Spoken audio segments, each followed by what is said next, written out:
Yo, Dog Pack, it is Kenny Mack, and I don't know about you, but my day got a heck of a lot better, and hell, my season got a heck of a lot better. Welcome to the land, Dustin Hopkins. Thank you for coming, and thank you, Andrew Barry. But I want to hear what my dog's got to say, so let's kick this off.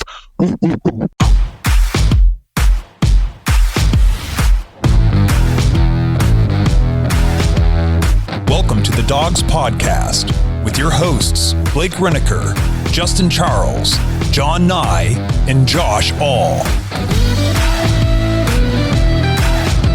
What's up, Browns fans? Welcome back to another episode of the Dawgs Podcast presented by Omaha Steaks. Josh All with you today. We're going to do a little bit of a listener mailbag today. We got some voicemail, some questions, concerns, things from you guys that you sent in. And then also want to go over some Browns news from the last couple days just to kind of keep everything up to date as we head into the last week before Browns football. That's right. By the time you're watching this, I am recording on Friday. So obviously if there's any news that comes out later tonight or on Saturday morning, I will not be as up to date as I would like to be. But that's just the way things work in the sports world, especially when you're in the thick of football season like we're about to be. So have a little grace with me Saturday afternoon when you guys are seeing this. And man, college football's here. NFL football starts Thursday night. We are so darn close to the season, and we've been gearing up, ramping up for this, and it's here. It is nut up or shut up time for the Cleveland Browns. And we talked all offseason. Andrew Barry has done amazing things putting this roster together. Kevin Stefanski has the coaching staff he needs. There is no excuse for anything less than success this season, and we've detailed what success means to us a lot during the offseason. Playoffs is expected. Playoffs is expected for this roster, for this team, for this coaching staff. So that doesn't necessarily equal big success, though, for the season. We need to get in the playoffs, and we need to win playoff games. Not games. This season, we're in a win-now window, so there's nothing left to do but to win now. So before I dive into all the content today, just want to remind you guys, follow us on socials, Twitter, TikTok, Instagram, and Facebook, and also on Threads. Threads, I don't really know what's going on with Threads, if it's that popular or not, but we're gonna hang out there for a little while. And make sure that you guys join the Dog Pack, become an official Dog Pack member, jointhedawgs.com. We've got so much going on this offseason, not offseason. Even I can't get into regular season mode yet. We've got so much going on this regular season. We've got all of our fantasy football leagues. Drafts are happening today, tomorrow, Monday. We got the Dynasty League that took place. That startup draft was in June, so we're rolling with that. Discord. That's where you guys are going to want to be every Sunday or Monday or whenever the Browns are playing. You want to be in the Discord. You want to be talking with everybody. It is a great time, especially if you are somewhere in the country, in the state, whatever it is, where you're not with a lot of Browns fans, you're not with other Browns fans during the game on Sundays, and you want to have that interaction with other Browns fans. You want to commiserate when crap happens and things suck during the game, and you just want to gripe with somebody who understands your pain. Discord's the place to be. When you want to kick over the coffee table in a celebration because you're throwing food everywhere because the Browns just scored a touchdown or whatever the case may be, when things are awesome, Discord, that's where you guys want to be. It is so much fun. So make sure you check that out. You can do a 7-day free trial. So my advice, honestly, would be sign up for the free trial right before Sunday next week. Right before the first game, sign up for a free trial. We'll send you the Discord link. We'll get you in there for the first game on a free trial. See how you like it. And if you want to stick around, stick around. We're happy to have you. So let's do that. Free trial, jointhedawgs.com, become an official Dog Pack member. And of course, if you're on YouTube, I forgot to mention this, like the video, subscribe to the channel. We really appreciate it. Okay, so I don't want this to come across as another promo. This is just another opportunity for you guys to engage with the show. We have partnered with Splash Sports to do a week 1 pick'em contest. So it's the full slate all 16 games. It's a $5 entry, and you can enter up to 3 entries. But the top 3 finishers will get cash prizes from Splash Sports. So get in there with us. So we're going to do the pick'em for week 1, and we'll see how this contest goes. And if it's a lot of fun, if people enjoy it, and we get some good interaction out of this contest, then we'll do one probably for each week of the season, honestly. But don't want to commit to too much before we see if anybody's engaging with this first contest. So get in there. I think the first contest is up to 50 slots. So again, $5. You can put up to 3 entries in there at splashsports.com/Dawgs, DAWGS. You'll go in there. We also have a survivor pool. That one kicks off week 1 and it goes through the whole season. So if you want to get into the survivor pool, that one, if you win the survivor pool, you get all the cash. You get all the money at the end of the season. So get in now. We're doing these contests. Just want to see how they go. We're trying to have more fun with the season. We're trying to find new ways to engage with you guys, to interact, to make football season as much fun as it possibly can be, because football season is freaking awesome. So get in there now, splashsports.com/Dawgs. Join our pick'em contest for week 1, and let's see who can pick can you pick all 16 games correctly? We've tried it before. It's tough, but we've also done pretty good at it too. So get in there, show us what you can do. splashsports.com/Dawgs. Okay, let's dive into some of this news before we get into the voicemails. So these are some news and notes from Mary Kay Cabot about the team, the roster, the 53, the additions, subtractions, all that kind of stuff, and some of the things going on. So we just wanted to update, since the last time we really talked to you guys, we did a live episode on Tuesday night, hashing out who got cut, who made the team, but things have changed since then as well. And we detailed that. We I shouldn't say new. We had a pretty good idea of what guys were going to be coming back on Wednesday and Thursday, and what guys we might not see back at all. So the first note here, Cade York. Obviously, there was a lot of speculation maybe the Browns could get him back on the practice squad. That was not the case. He signed with the Tennessee Titans to be their practice squad kicker. So Kevin Stefanski was quoted saying disappointed how it all worked out, rooting for him, not surprised ultimately that he went somewhere else, but that's kind of the nature of this business, really. Yeah, we kind of thought so too. Cade York probably didn't want anything to do with Cleveland anymore. Things just didn't go well here. It just didn't work out. It's a tough place to play. It's a tough place to play, especially if you're a quarterback, a kicker. The fans, we are not a very forgiving bunch of people. We don't have a whole lot of patience, especially for a position, unfortunately, like kicker, where you got one job. You got one job. You got one responsibility. It is to make your kicks. And when you can't consistently do that, it's an unfortunate situation, but you got to find somebody who can. And we're hoping that the Browns did with Dustin Hopkins. Next, okay. I don't even really know how to pronounce his name. We're going to give it a shot. Khalef Halisi, the cornerback from the Kansas City Chiefs. He was cut by the Chiefs, or I should say he was put on waivers because he's still on his rookie contract. The Browns put in a claim. They were successful in that claim. So they got cornerback Khalef Halisi, and in order to make room on the roster for him, they let A.J. Green go.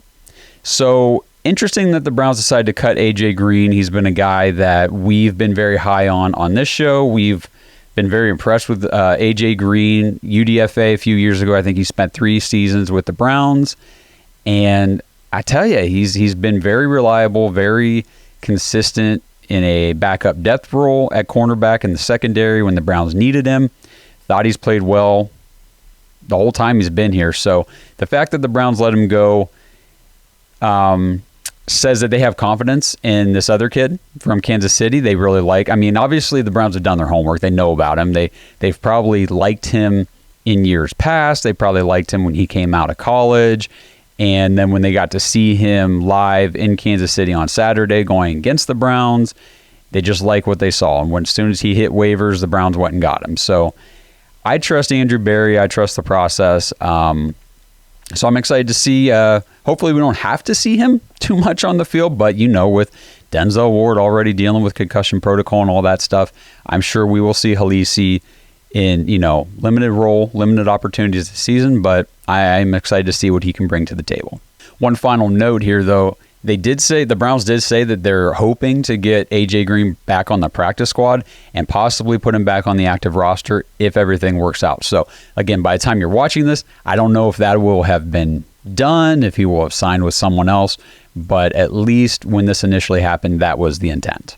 Before we move on, Ohio. Caesars Sportsbook is kicking off the NFL season with a new bet, $50, get $250 in bonus bets. Limited time offer. New users can sign up with our code DAWGSGET, that's DAWGSGET, all one word, and you can redeem $250 in bonus bets after placing your first wager of $50 on any NFL game. Even if your first bet loses, you will receive one $50 bonus bet credit each week over the next 5 weeks. Make sure to enter our code DAWGSGET while signing up to have a bet on Caesars every week for the start of the season. That's code DAWGSGET, all one word. Offer is only available for new customers who are 21 and older and physically present in Ohio. Please gamble responsibly. If you or a loved one has a gambling problem, call 1-800-GAMBLER. Check the episode description for the full terms of the offer to see if you can qualify. Next, just like we said, the Browns re-signed Maurice Hurst, defensive tackle, a guy that I have been so excited about since we signed him early in the offseason. I think Maurice Hurst has so much potential in this Jim Schwartz defense, on this defensive front, coming in behind guys like Dalvin Tomlinson and Shelby Harris, rotating around with Siaki Ika. Just watch for Maurice Hurst. Watch 90 this year. He is going to be popping off the tape. I have such a good feeling about that. In order to bring him back, the Browns, like we said, Jordan Kanazik, they moved him to injured reserve. He's got a knee injury that he suffered in that Chiefs game, so he's going to be on IR for at least the first 4 games, and then they're going to have to reassess after that, which kind of works out because the bye week's in week 5. So we'll get an update on Kanazik and if he's coming back. But Maurice Hurst, back with the team, ready to go for the season. Expect big things. Another great defensive line note, Alex Wright, defensive end, who had that knee injury against the Jets in the Hall of Fame game. He's back. He's back at practice. He's working out. Don't know if he will be active for the first game in week 1, but at least he avoided IR and he is with the team, and we should be able to see him early in the season, just like the Browns were hopeful we would. Like I mentioned, Denzel Ward's still in concussion protocol as of this recording. I'm hoping he gets out of that thing because I believe we said this was his 4th concussion now.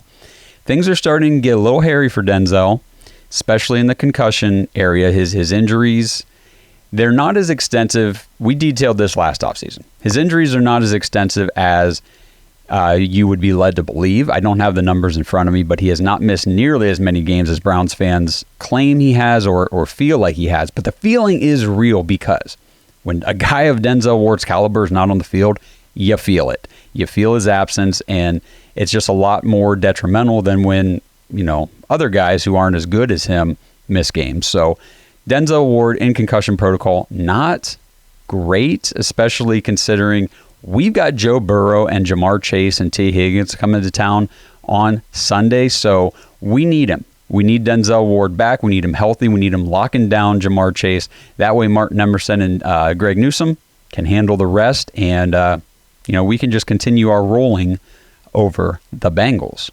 Andrew Berry continues to just do Andrew Berry things. He restructured yet another deal. Jed Wills converted $2.286 million of his base salary to a restructured bonus, which cleared another $1.828 million in cap space. The Browns still have the most cap space in the entire league, and now it's up to $38 million.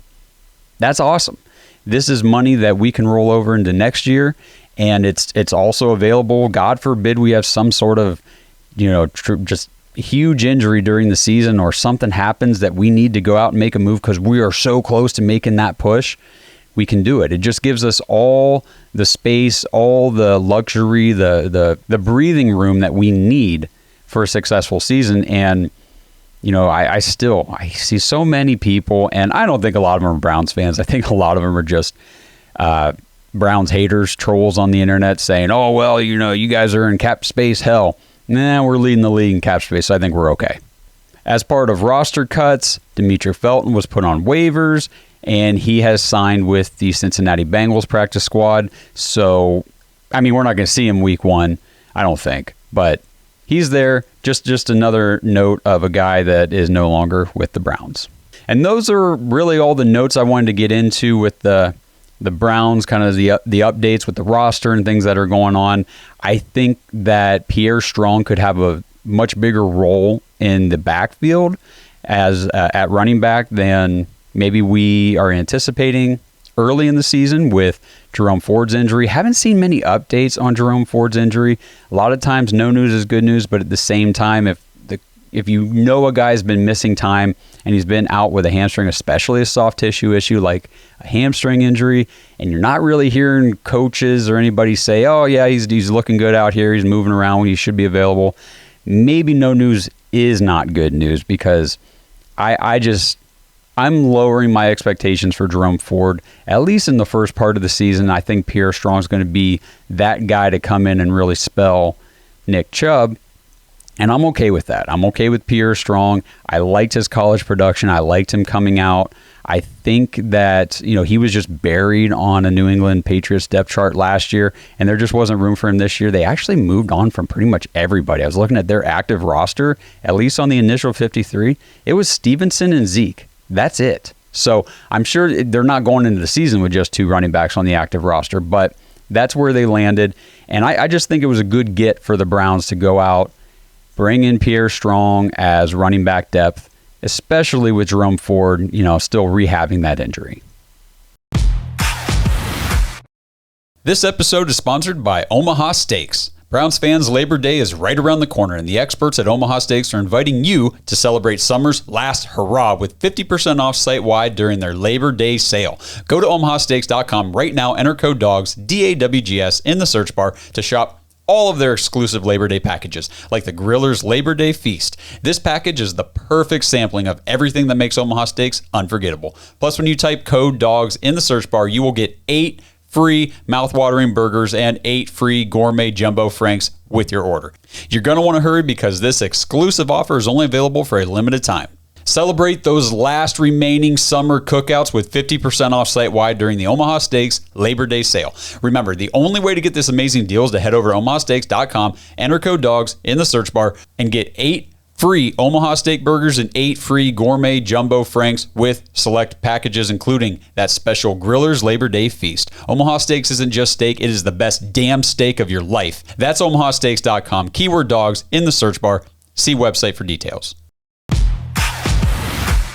Okay, let's dive into some of this listener feedback. We had Kenny Mack at the top of the show with the intro. Now here's Kenny Mack with the first of 2 voicemails.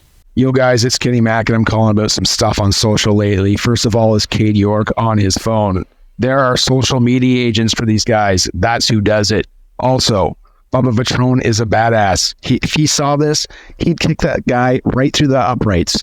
Next up, the Dobbs trade being bad. Man, we picked him up off the street and got a 5th out of it. Should be happy. Peace. Yeah, Cade York on his phone during I think it was the Eagles preseason game. It was either the Eagles or the Commanders, one or the other. I don't know. I really don't care. That was a stupid situation. And I see what Kenny's saying here. These guys have social media teams, and I know that because I not directly know the guy, but I do, through an associate, know the social media manager for Justin Fields and Deshaun Watson and some of these other guys. And I know that it was probably not Cade York on his phone at halftime, or maybe it was. Either way, I don't care. Doesn't matter to me. Nothing should be getting posted from Cade York's social media account, from his Instagram, at halftime during a game, preseason or regular. Doesn't matter. Don't care. It just shows the lack of confidence that Cade York had in himself, that he had to, or whatever, he or his team, the Cade York social media account had to post something about him being 100% at halftime on his field goals. Whoop-de-freaking do, because then he comes out, misses field goals in the second half, deletes the post, and it's like, dude, what a stupid look. What a dumb thing to do. And as much as I like Cade York, and I do, just stay off your phone. Stay off social media in the middle of games. It's just social media is, I love social media, obviously, for the podcast. I love social media for interacting with fans. But I hate social media for how stupid it can make people look sometimes. And especially these professional athletes who are under such a microscope, under such a spotlight. And a guy like Cade York who, I know that things were hot and heated in Cleveland when he was here, and the fans were after him because of, his lack of performance. But stay off of Instagram during games. Are you kidding me? I don't know. I really haven't seen much posted about the Josh Dobbs trade being bad. I'm sure there's people out there saying it. Kenny's right. He's absolutely right. We signed him back to the team in the offseason just because he was here last year. He knew the system. He understood the team and everything. And we were still able to turn around and get a 5th-round pick for him. Unbelievable, especially whenever everybody who watched the preseason knew that Dorian Thompson-Robinson was going to be the Browns' QB2. It's just the way it was going to be. Maybe not for the first couple games of the season, but at some point, that was going to happen. That's what the Browns drafted him in the 5th round to be. That's what he proved to be on the field, and that's what he was going to be at some point this season. So might as well just rip the Band-Aid off early. He's QB2. Dobbs is in Arizona. The Browns have a 5th-round pick. It all works out. It was awesome. So now we'll take a flashback to the Kansas City Chiefs preseason game last Saturday, and we will hear from the Brown Tiger. Hey guys, this is the Brown Tiger. I am very, very excited about this offense from what I saw up today of the starters. My God, the defense, holy crap. I knew Jim Schwartz was good, but my heavens above, you need to trust in the Schwartz because the Schwartz will not fail you. I think the saying that goes, defense wins championships. I sure as heck believe that. This looks like a night and day difference of defense-wise from last year. This don't even look comparable, not even close. Go Browns. Yeah, buddy, we have been talking about this all off season, and like you said, it was so awesome to see all preseason, not just against the Chiefs, but the whole preseason, to see the defensive unit, especially that defensive line, just eat up the offense like crazy. The pressures generated were just insane. We've talked about it so much, you could feel that nastiness, that tenacity, the intensity from 4th stringers all the way down to guys who there's no way they're making this team. And yet they're out there playing Jim Schwartz defense. And I can't wait to see this starting unit as a whole out there just going after it, because it's with Myles Garrett, Zadarius Smith, and all these defensive linemen we've got. And what I'm as excited as I am to see the defensive line just wreak havoc in the backfield, I'm really excited to see what our linebackers can do. Most specifically, JOK. I want to see what Jeremiah Owusu-Koramoah can do this season behind a very, very good defensive line underneath an extremely great defensive coordinator. I love what we've seen from JOK in the preseason. He's bulked up. He's still super fast. He's always been a great defender. He knows how to get to the ball. He's in on tackles all the time. Things were not good for anybody with Joe Woods, and I just think we're going to see so many different things this year, so many players really pop off the tape, and JOK is one I'm most excited for. Plus, I love the fact that he switched his jersey number 6, because now I can repurpose all my old number 6 jerseys. Just a thought, because I don't think I can sell them. Next up is Mr. Andrew Jackson. What's up, guys? Andrew Jackson here. I have a hot take for the Browns this year.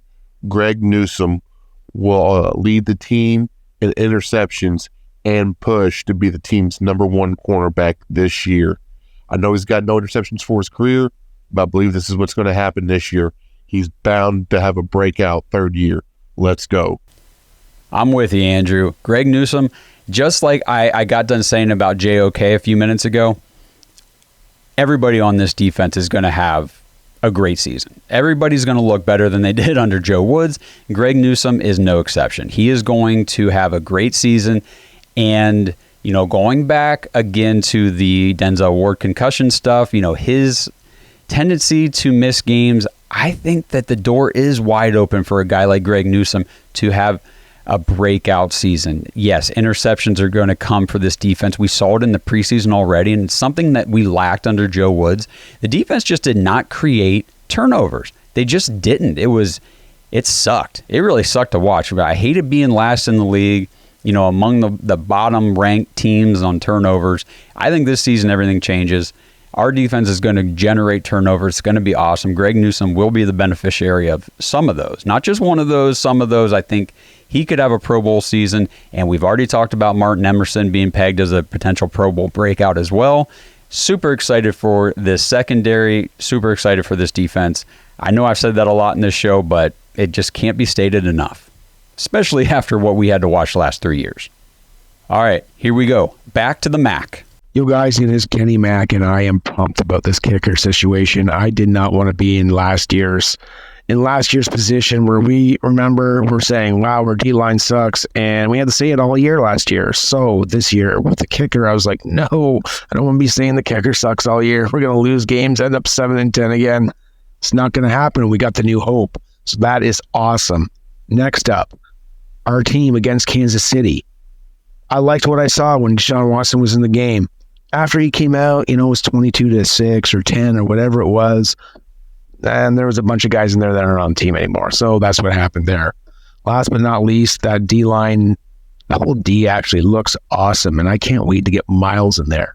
And on the offensive side, imagine if Chubb and Miles were in that game. That was a real game on Saturday. That would have been awesome. But that's all I got. So let's go Brownies. Yep, Kenny, you said it, man. We've talked about Cade York already, and yes, Dustin Hopkins is a much better kicker over his career. Obviously, he's had 8 seasons. Cade York had 1. He was just a rookie and everything, but Hopkins is he's a proven veteran. He's a proven kicker. He's got a great field goal percentage. Like everybody says, he's pretty much money anywhere under 50. Over 50 is 50 yards. It gets hairy, but then again, that's really any kicker outside of Justin Tucker. So I'm not too concerned about that. What I need out of my kicker is whenever we go down the field and we get stopped on 3rd down and it's a 37-yard field goal, I need to be able to just walk away, go take a leak, and say, we got our 3 points. I ain't worried about it. Couldn't do that with Cade York. Couldn't do it with any of our kickers in the past. I need to be able to do that with Dustin Hopkins. And if it doesn't happen, I'm telling you guys, I was not trying to shift blame away from Cade York. You're a kicker, make your damn kicks. But we really do have to keep an eye on this holder situation because the career lows for every kicker that Corey Bojorquez has held for, it's not an accident, guys. This is not a coincidence. It's a trend, it's a pattern, and it's something to definitely keep an eye on because if it affects Dustin Hopkins, we've got a problem and it needs fixed ASAP because I'm not going to hold it every time that the kicker comes out. If I got to go, I got to go, and I need to know that kick gets made. Okay, last one for the day, Mr. Brad Moneymaker. What's up, Browns fans? This is Brad Moneymaker from Mentor, Ohio, the hometown of Mitch Trubisky. Yeah, that's right. You heard it. So, Josh, got a theoretical question. If Deshaun Watson struggles this season and Baker Mayfield somehow does good in Tampa, did we miss on everything? And does it make us more of a clown show? And second thing, is it Brownie the Elf? I just want to know, is it Brownie the Elf? And the third thing, what do you think the final score of OSU is going to be? And how do you feel about this new quarterback we have? All right, excited for football season. Let's go Browns. Roof, roof. Okay, so like I said, you're watching this on Saturday. Chances are the Buckeyes game has already started or it's probably already over. We probably already whooped on Indiana. Now, I will say this. Being this Friday that I'm recording this, I will say that I don't expect it to be a very polished game. Historically for the Buckeyes, I'll just say this. When they transition to a new quarterback and there's new players and younger guys, it's usually the first half of the season. We win every game. I mean, we're not going to lose, but the first half of the season is going to be kind of shaky, kind of rough, a little bit ugly. We might lose one game in there that we're like, man, we should have won that. But either way, we will finish the season high. We will be okay. I think that just go back and look at the quarterbacks under Ryan Day and some of these guys. I mean, Justin Fields didn't look great when he first started, ended up as a Heisman Trophy candidate, first-round pick. C.J. Stroud looked like garbage the first half of his freshman season. Didn't matter. He ended up that season as a Heisman candidate, and then he was a Heisman finalist the year after, first-round pick. I'm not concerned about quarterback play at Ohio State. I'm not concerned about wide receiver play. I just want to see the defense look good. I don't want to be getting gashed on the ground. And as long as the defense holds its own against Indiana and we can kind of hang our hat on that, I feel fine about whatever else transpires, especially on the offense. Okay, Brownie the Elf. Honestly, don't really even know what you're talking about, so we might have to have a chat in Discord about that. But yeah, it's Brownie the Elf. I mean, is this like a midfield logo question? I wasn't real sure. Hit me up. Let's talk about it. As for your theoretical question, I don't like your theoretical question. That is a really sucky one. So here's my thought. I don't care what Baker Mayfield does in Tampa. Doesn't matter. I don't care what anybody outside of Cleveland fan base thinks about Cleveland Browns football. I don't care if call us a clown show all you want. Doesn't matter to me. I don't care. I've been called a clown show my whole life as a Browns fan. I don't care. Baker Mayfield's performance in Tampa Bay is a Tampa Bay problem. Whether it's good or bad, I don't care. They got Baker Mayfield. You saw what he did when he went to Carolina last year. Garbage. I mean, he just absolutely tanked one of the greatest wide receiver talents in the entire league in DJ Moore. He did nothing while Baker was there. You saw like Christian McCaffrey. Good players suffer when Baker Mayfield is a leader. And we've seen him look great in preseason before just to go into he beat Sam Darnold last season in Carolina to be the week one starter and was like, oh, Baker Mayfield's going to be great for the Panthers. And then he was awful for them. And Sam Darnold is now apparently better than Trey Lance in San Francisco. So I'm not banking on Baker Mayfield being great in Tampa. And even if he is, it doesn't mean anything for us because he wasn't great here. And he wasn't going to be. He had a Cade York problem. It was all right here. He couldn't stay off social media. He couldn't just separate himself from everything else and just focus on football. It just wasn't going to happen. So no, even if Deshaun Watson were to flop and Baker were to succeed, yes, you're going to hear a whole bunch of crap from the media, but as Browns fans, I think we understand that Baker Mayfield was not going to work here, even if he would have worked last year in Carolina. Then you would have heard the same stuff, especially after Deshaun Watson's 6 games last year, which, I'm sorry, they weren't as bad as everybody says they were. But anyway, I've detailed that. We fought about it on the show, whatever. I'm not worried about it. Deshaun Watson's a great quarterback, and I expect big things. It's one of the things I'm really not worried about at all this season, especially on this offense with Nick Chubb and the wide receiving weapons that we have, and Njoku, Akins at tight end. I really do think it's going to be a good season for Watson and the Browns. I never really lose sleep at night worrying if Baker Mayfield's going to be a huge success on another team. He's had an opportunity in Carolina, Los Angeles. He's going to look good at points, I'm sure, in Tampa Bay. I mean, he's a number 1 overall pick. He's an NFL quarterback, and he's not a bad quarterback. He can't put it all together for a season to lead a team where they need to go. That's my opinion. That's my take on it. We're going to start to see how things play out here in like 6 days. So I'm very excited. Season is right around the corner, guys. I appreciate everybody sending in your voicemails. Keep them coming. We'll play voicemails all throughout the season. We'll try to do more listener mailbag shows kind of like this. We love hearing from you guys. Hit us up on all the socials. Send us a voicemail at thedawgspodcast.com. Just tap leave voicemail in the drop-down menu. Record it. You can play it back. The nice thing about the leave voicemail option is you can record your question or whatever you want to say. You can play it back, hear how it sounds. If you don't really like it or you want to say something different, you just record over it. It's wonderful. It's a great tool. Use it. We love hearing from you guys, and we'll keep playing them on the show. So that's it for today. I hope everybody has a great Labor Day weekend. It is September. It is officially football season, college football, NFL. It's all here. It's ready to go. Join us, splashsports.com/dogs. Enter our Pick'em contest. We can't wait to see everybody in there. It's going to be a fun week 1. See how many games you can get correctly, and if you're in the top 3, you will win cash prizes. Couldn't be more fun for everybody, so let's do that. And again, Like the video on YouTube, subscribe to the channel. I'm Josh Hall, and until we talk to you guys again later this week, previewing an actual real Browns game against the Bengals. Battle of Ohio, starting off the season. Can't wait to talk about it. Let's freaking go, Browns.